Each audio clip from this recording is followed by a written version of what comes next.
Today's book character day at our school, and I thought I would take some time to read my character's book to you. I'm dressed as Camilla Cream today from David Shannon's story, A Bad Case of Stripes.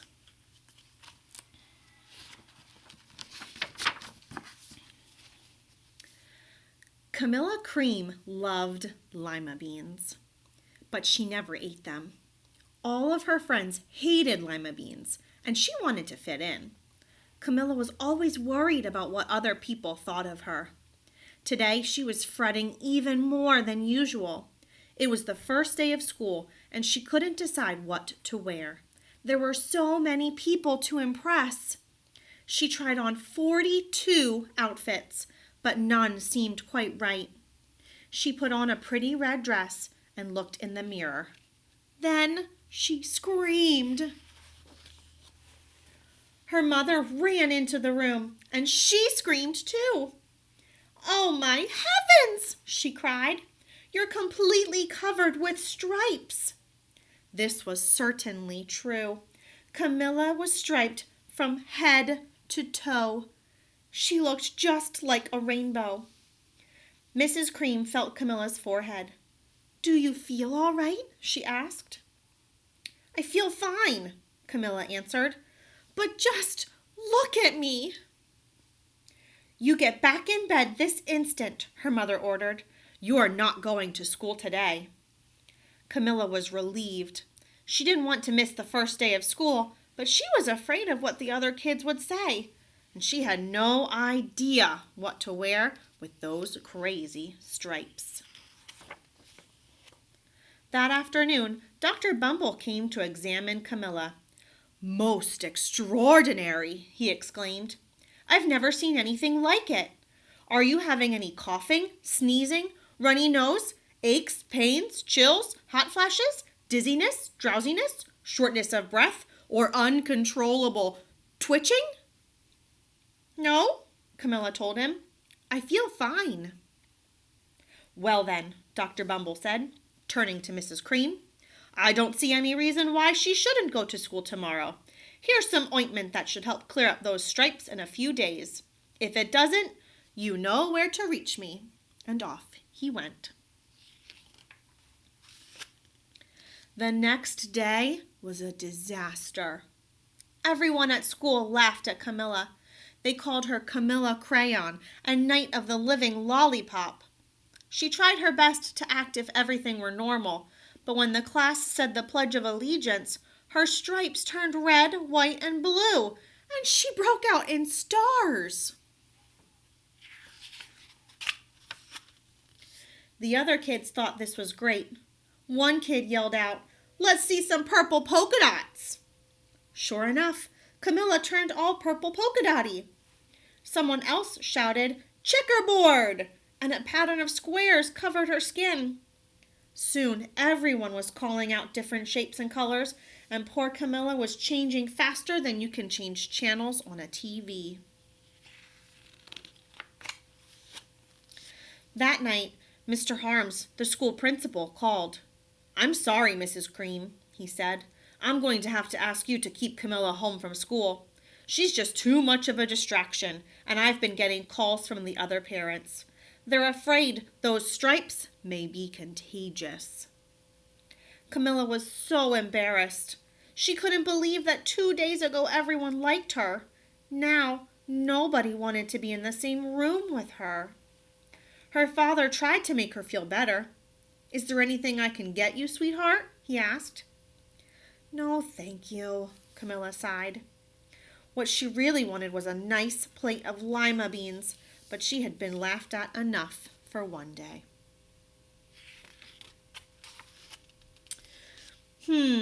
Well, yes, I see," Dr. Bumble mumbled when Mr. Cream phoned the next day. "I think I'd better bring in the specialists." "We'll be right over."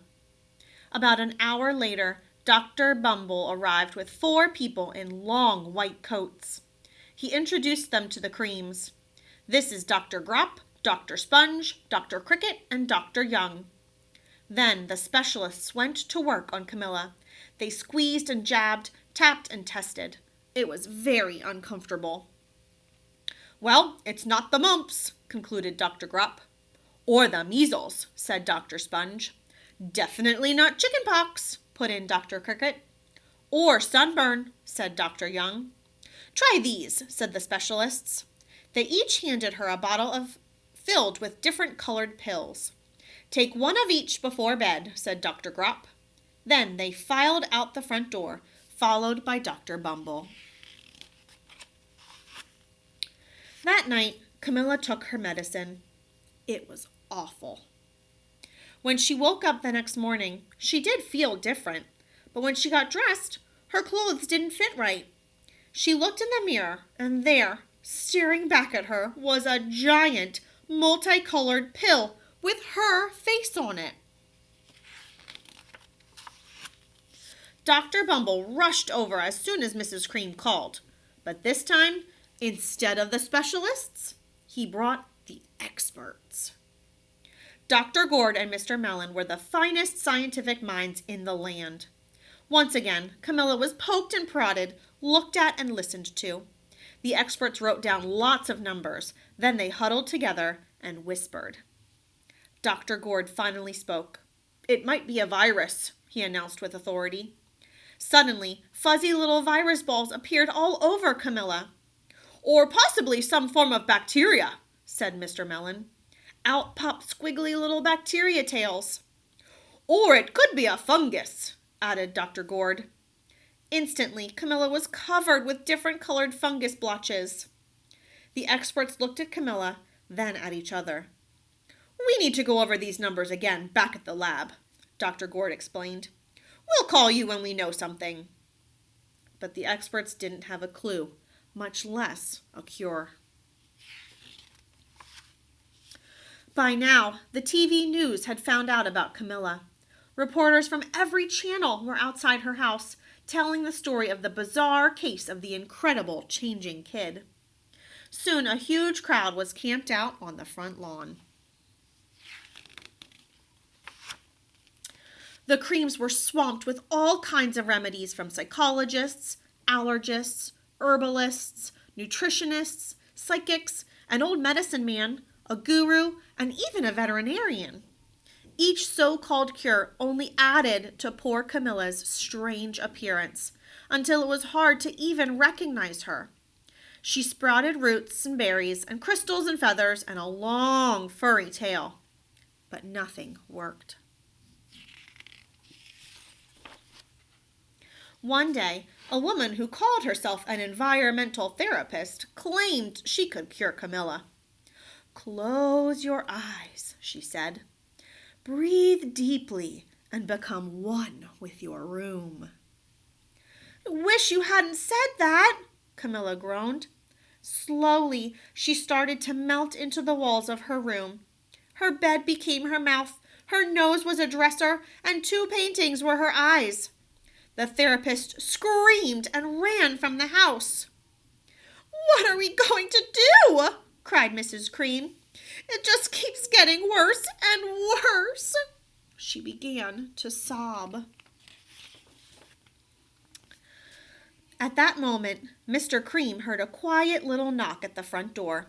He opened it, and there stood an old woman who was just as plump and sweet as a strawberry. Excuse me, she said brightly, but I think I can help.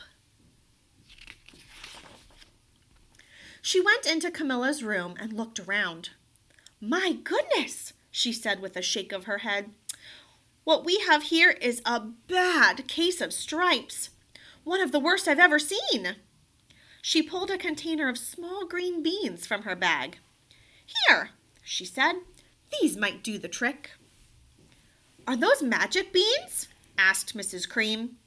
Oh my, no, replied the kind old woman. There's no such thing. These are just plain old lima beans. I'll bet you'd like some, wouldn't you? She asked Camilla.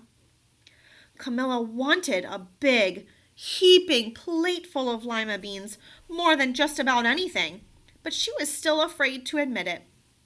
Yuck, she said. No one likes lima beans, especially me. Oh dear, the old woman said sadly. I guess I was wrong about you. She put the beans back in her bag and started toward the door.